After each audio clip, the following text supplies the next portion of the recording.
సాయి కృష్ణ అదృశ్యం కేసులో CI నాగరాజును arrest చేశారు. సింగ్ నగర్ నివాసంలో సీఐ నాగరాజును సిట్ అధికారులు అదుపులోకి తీసుకున్నారు. ఇప్పటికే ఈ కేసుకు సంబంధించి నాగరాజ్ సస్పెండ్ కూడా అయ్యారు.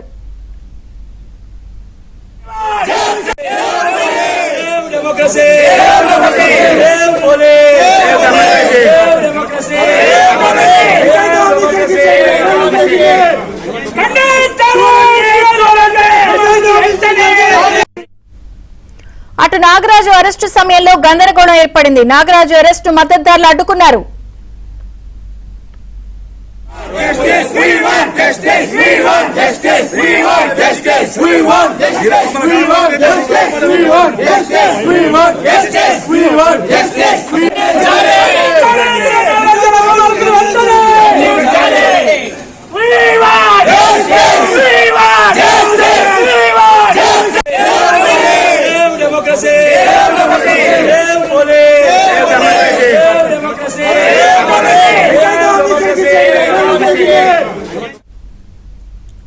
సాయి కృష్ణ అదృశ్యం కేసులో సీఐ నాగరాజును అరెస్ట్ చేశారు. సింగ్ నగర్ నివాసంలో సీఐ నాగరాజును సిట్ అధికారులు అదుపులోకి తీసుకున్నారు.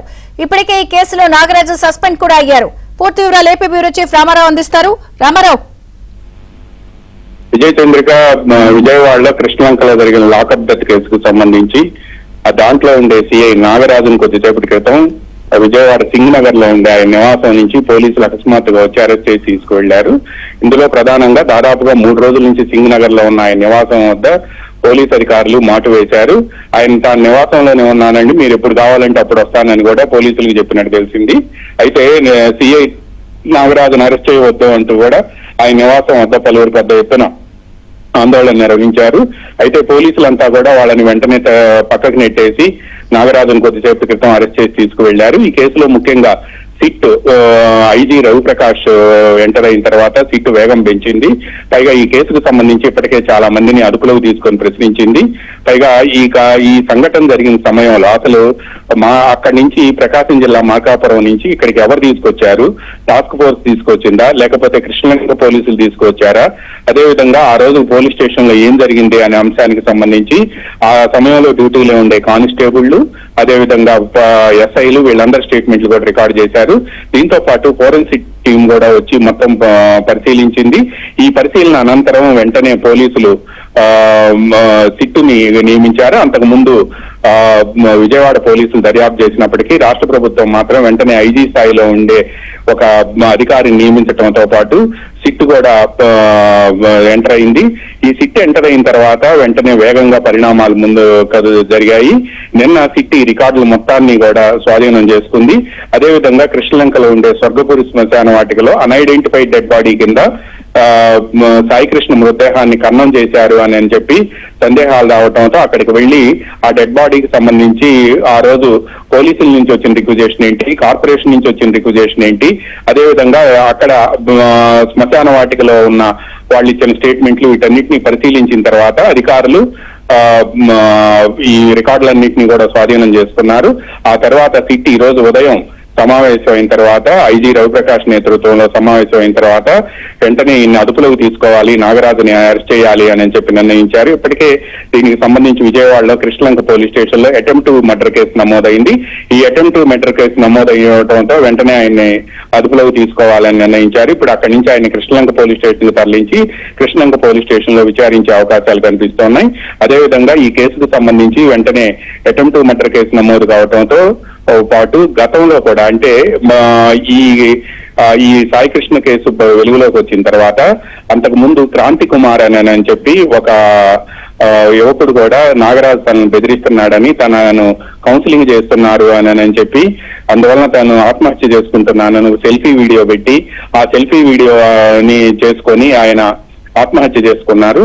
దీంతో ఈ కేసు ఇటువంటి వ్యవహారాలన్నీ బయటికి రావడంతో ఇప్పుడు నాగరాజుతో వీటన్నిటిపై కూడా అధికారులు ప్రశ్నించే అవకాశం ఉంది. ఈ ప్రశ్నల అనంతరం ఆయన్ని అధికారులు కోర్టులో హాజరు పెట్టే అవకాశం ఉంది.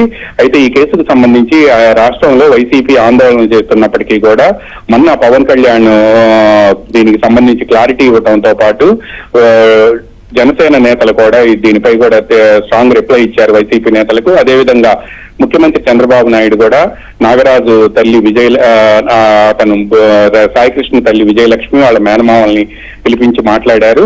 తమకు రాష్ట్ర ప్రభుత్వం మీద, ముఖ్యమంత్రి మీద పూర్తి నమ్మకం ఉందని ఆయన తమకు పూర్తి భరోసా ఇచ్చారని చెప్పడంతో పాటు వెంటనే తగిన చర్యలు తీసుకుంటామని కూడా హామీ ఇచ్చారని, నిందితులను వదిలిపెట్టబోమని చెప్పారని కూడా ఆమె తల్లి సాయికృష్ణ తల్లి మీడియాకు చెప్పింది. దీంతో ఈ కేసుకు సంబంధించి నాగరాజును అరెస్ట్ చేయడంతో ఈ కేసుకు సంబంధించి వివాదం ఇంకా సమసిపోతుంది అని భావిస్తున్నారు. బట్ సిట్టులో ఉన్నతాధికారులందరినీ కూడా నియమించారు. ఒక ఐజీ స్థాయి అధికారితో పాటు డిఐజీ, 3 ఎస్పీలని నియమించడంతో పాటు కొంతమంది స్టాఫ్ నియమించడంతో దీనికి సంబంధించిన ఇన్వెస్టిగేషన్ సాధ్యమైనంత త్వరలో పూర్తి చేసి వెంటనే కోర్టులో ఛార్జ్ షీట్ వేయాలని కూడా ప్రభుత్వం ప్రయత్నిస్తుంది. ఈ మేరకు సిట్టుకు కూడా అధికారాలు ఇచ్చారు. సిట్టు కూడా దీనికి సంబంధించి ఈ రోజు నాగరాజును అరెస్ట్ చేయడంతో ఈ కేసులో నాగరాజుతో పాటు ఇంకెవరెవరిని అరెస్ట్ చేస్తారనే అంశానికి సంబంధించి కూడా చాలా ఆసక్తి నెలకొంది. అందుకని నాగరాజుతో పాటు ఆ రోజు అక్కడ ఎవరెవరు ఉన్నారు అంటే అతని కౌన్సిలింగ్ ఇచ్చిన సమయంలో కానీ ఆ తర్వాత కానీ ఎవరున్నారు, అదేవిధంగా మార్కాపురం నుంచి ఇక్కడికి ఎవరు తీసుకొచ్చారు, టాస్క్ ఫోర్సా లేకపోతే కృష్ణలంక పోలీసులు వారెంట్ మీద తీసుకొచ్చారా, దేని మీద తీసుకొచ్చారు అనేది కూడా మొత్తం ఇప్పటికే ప్రూఫీ లాగారు. దీనికి సంబంధించిన స్టేట్మెంట్లు కూడా రికార్డ్ అయ్యాయి. విజయవాడ పోలీస్ స్టేషన్ లో, కృష్ణలంక పోలీస్ స్టేషన్ లో దీనికి సంబంధించి ఆ సమయంలో ఉండే కానిస్టేబుల్ ఎవరైతే ఉన్నారో వాళ్ళందరూ స్టేట్మెంట్ రికార్డ్ చేయడంతో పాటు వీటన్నిటిని కూడా ఇప్పుడు అధికారులు పరిగణలోకి తీసుకున్నారు. అందువల్లనే ఇక నాగరాజును అరెస్ట్ చేయాలనే నిర్ణయానికి పోలీసులు వచ్చారు, సిట్ అధికారులు వచ్చారు. దీంతో సిట్ అధికారులు వెంటనే ఆయన అరెస్ట్ చేసి అక్కడికి ప్రస్తుతం కృష్ణలంక పోలీస్ స్టేషన్ తరలిస్తున్నారని మనకు సమాచారం అందింది. అయితే విజయవాడలో కృష్ణలంక పోలీస్ స్టేషన్ ప్రాంతంలో పలు ప్రాంతాల్లో కూడా ఉద్రిక్తత నెలకొని ఉండటం, పైగా నాగరాజుకు అనుకూలంగా ర్యాలీలు కూడా జరుగుతుండటంతో పోలీస్ అధికారులు మాత్రం ఆయన రహస్య ప్రదేశానికి తరలించి విచారించే అవకాశం ఉందని చెప్పి మనకు సమాచారం అందుతుంది. Vijay Chandrika. Okay Ramarao, thank you.